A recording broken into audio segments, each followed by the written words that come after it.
আমগো বাংলাদেশে ইসকন নামে একটা সংগঠন আছে হিন্দুদের,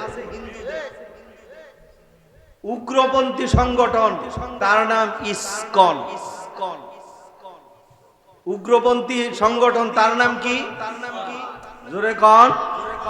উগ্রপন্থী সংগঠন জোরে কয় না, ইসকন। গতকাল মুফতি মাহবুবুর রহমান সাহেব, একজন মসজিদের ইমাম, ওনারে এই ইসকনেরা সকাল 7টায় হাঁটতে বেরিয়েছে, নীরব জায়গা পাই অ্যাম্বুলেন্সে করে উঠাই নিয়ে গেছে।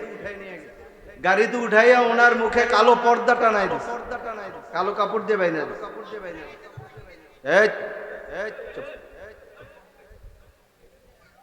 ওনার মুখে কালো কাপড় বাইদা দিছে। বাইদা ওনারে কইছে, যদি তুই আমাদের কথা মতো চলস করে ছেড়ে দেব, আর না হয় তোর মতো এরকম যেই ইমামরাই আমাদের কথা মানবে না, তোর মতো পরিণত হবে। এক নাম্বার, আমাদের ইসকনের বিরুদ্ধে কোনো কথা কবি না, হিন্দুত্ববাদের বিরুদ্ধে কোনো কথা বলতে পারবি না। হিন্দু ছেলেরা হিন্দু আর মুসলমান মেয়েদের সাথে প্রেম করলে অসুবিধা, সমস্যা, এই বিষয়ে কথা বলতে পারবা না। এর পক্ষে কথা বলবা। ইসলামী ঐক্য জোট, ইসলামী দলগুলো ঐক্য হইলে এটা সুফল হবে না, এই কথা বয়ান করবা। কুফলের কথা বলবা, সুফলের কথা বলবা না। আর বিএনপি এনসিপির বিরুদ্ধে বেশি কথা কবি, তাইলে বুঝা গেল আরেকটা দলের নাম কিন্তু কয় না, হেডার কথা। কারা করা বুঝতে আর বাকি নাই, কথা ঠিক কিনা কও?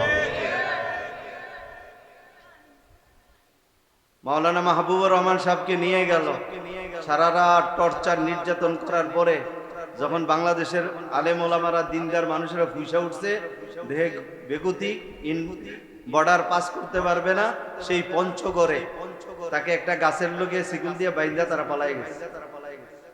আজকে সেখান থেকে ওনাকে উদ্ধার করা হয়েছে, পঞ্চগড় থেকে ওনারে উদ্ধার করা হয়েছে ইমাম সাহেবকে। আমরা স্পষ্ট বার্তা দিতে চাই, হিন্দু ভাইদের সঙ্গে আমাদের কোনো ঝগড়া নাই, হিন্দু ভাইদের সঙ্গে আমাদের কোনো দুশ্মনী নাই। তোমরা পূজা করার সময় আমরা তোমাদেরকে নিরাপত্তা দিয়ে রাখি, আরো যদি দরকার হয় আরো দিব, ফুলের টোকা পড়তেও দিব না। তবে তোমাদেরকে শোনায় যায়, সাবধান করে যাই, এখানে মার গর্বে আরামের সাথে আছো, যদি মুসলমানদের উপরে এরকম আঙ্গুল উঠাও, তোমাদের আরাম আমরা ছিনে নিতে একটু কুণ্ঠাবোধ করব না, দেরি করব না। কথা ঠিক কিনা বলো? আমাদের পার্শ্ববর্তী রাষ্ট্র ভারতে মুসলমানদের ঘর হিন্দুরা জ্বালায় দেয়, মুসলমানদেরকে জব করে দেয়, মসজিদগুলো ভেঙ্গে ফেলে, মাদ্রাসায় তালা দেয়। পক্ষান্তরে আমরা কোনো মন্দিরে তালা দেই নাই, মন্দিরে আগুন দেই নাই, দিব না। এটা ইসলাম শিক্ষা দেয় নাই। ইসলাম শান্তির ধর্ম।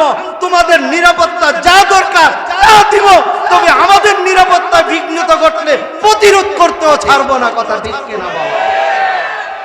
এরা আমাদের পড়োশী, আমরা মিলিজিলে আছি। কথা ঠিক কিনা কর?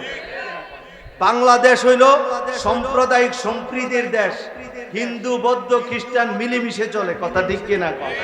আমরা একই পুষ্কুনিতে গোসল করি, একই বাজারে বাজার করি, একই দোকান থেকে সদাই কিনি। কথা ঠিক কিনা কর?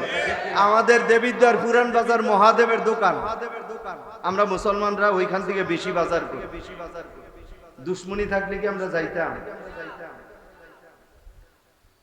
আপনারাও সাবধান থাকবেন, বিশেষ করে যিনারা ইমাম সাহেব আছেন, একা একা হাঁটবেন না।